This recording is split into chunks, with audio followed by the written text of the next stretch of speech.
Hi friends, I am back with another video on my YouTube channel, The Absolute Realty.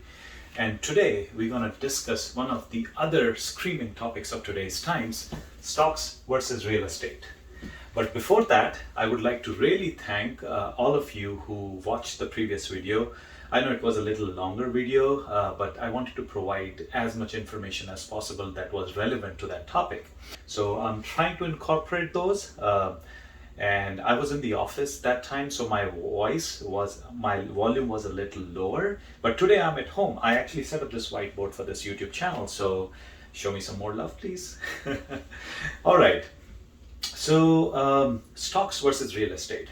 I mean, based on what's happening in today's markets, the stocks are going down, the real estate market is softening. People are thinking, what's the right investment strategy, where to invest my money, and all that stuff. Let me tell you, most of my discussions are focused around buying a primary home, primary as in where you live yourself. I might touch upon some topics of real estate investment, but most of the calculations or the numbers I'll be doing would pertain to a primary home. So, and I always keep some notes, some bullet points to talk to you guys so I don't get lost or don't get off topic. But let's get started.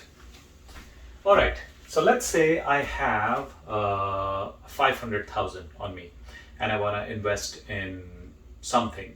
I'm thinking, and the two main areas I'm confused about is whether I should invest in stocks or I should invest in real estate. Okay, so let's say you invest 500,000 in stocks.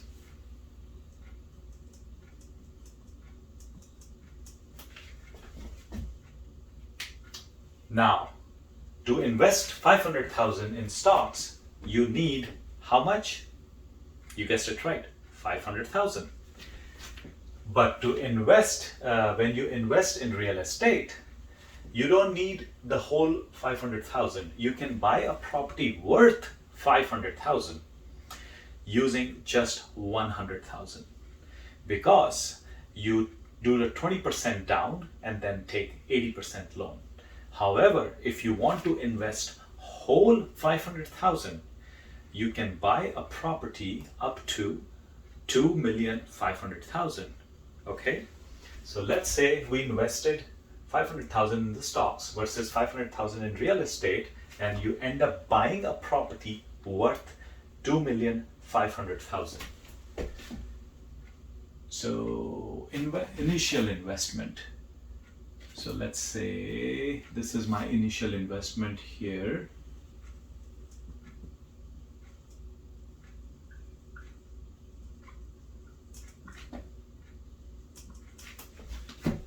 And same initial investment here.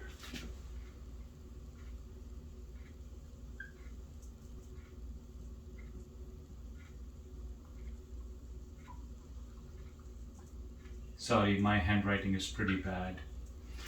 Now, with this initial investment real estate, I can buy a property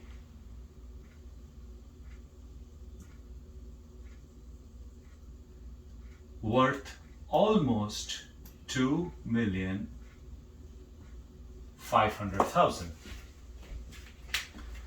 Okay, we're taking very simple scenarios. Let's say you hold on to them for the next 5 years.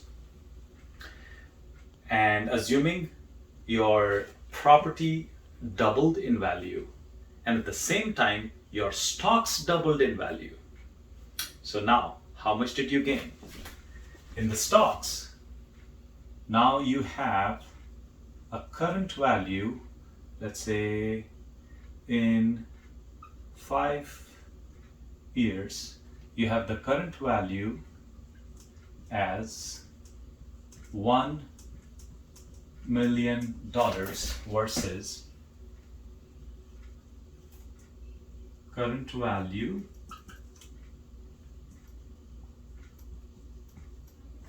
$5 million. I mean, you already see the leverage, right? So yeah, we leveraged the bank's money to make money for ourselves. Another benefit, let's say you you need some money now. So you say, I want to take out my initial investment. So you take out 500,000.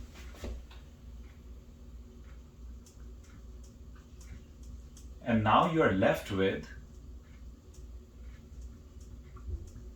the remaining 500,000 here. Whereas from here, let's say I do a cash out refinance. I take out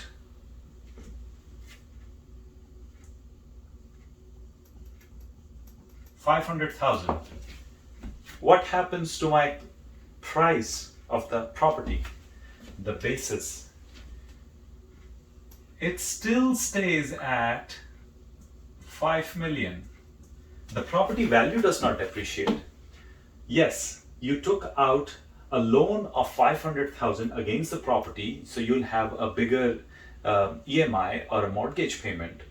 But your property value still stays at 5 million, and any appreciation that's going to happen in future would happen on 5 million, as opposed to here, any appreciation that will happen on your stocks would happen on the new net value of 500,000. So you see how you can amplify your investment by gaining more and more, because the property value does not change even if you take money out after a certain period of time if your property appreciates. Not to forget, there are tax benefits here. Here, when you sell, you have capital gains tax, short term or long term. Here, when you sell the property, you have 250K tax-free money if you are a single, or 500K, I'm talking about the gains, 250K as a single or 500K as a couple tax-free gain, which does not exist here. Here, you are taxed on every single dollar that you earn. Okay, what are the other advantages? Tangible, you can see, touch, feel. This is non-tangible. You just have a stake in a property, in a company, which is you just see some numbers in your brokerage account or on a piece of paper in very, very old times. I don't think it exists anymore. High volatility. Prices fluctuate up and down, can be really highly volatile on any given day or any given week or any given month. Not as much, not as volatile. There are so many other advantages. Yes, this is, if you invest 500K, you buy stocks, but if you're still living in a rental property, you're still paying that rent, and the rent is money down the drain. You're just dumping that money every month. When you buy a property and invest 500K in that property, you own the property, you live in it. You're not paying rent anymore. You're paying mortgage, you're paying property tax, and there are, again, tax benefits on all of them. That's pretty much it. I think a couple of other things to point out is real estate is usually a hedge against inflation. If inflation goes up, real estate prices automatically go up in most scenarios. A couple of disadvantages could be you're not diversifying your funds. You're putting everything in real estate, versus in stocks you can diversify and choose different companies you want to invest in. As I already kind of touched upon earlier, it's not a liquid asset. You also need a higher down payment, whereas with stocks you can just invest with a small amount of money. What else? That's pretty much it. And then you have benefits. If you are doing an investment, you rather than buying real estate for your primary home, you can also get tax write-offs, and you can get tax write-offs for like depreciation and stuff. So which even further makes it more attractive from a numbers perspective. So I think I kind of conveyed the idea which I wanted to talk about when it comes to stocks versus real estate. Again, if you have any questions, feel free to contact me. My information is in the channel. And as I always say, keep working on your numbers. They never lie. Until the next video, take care, and thank you so much for watching again.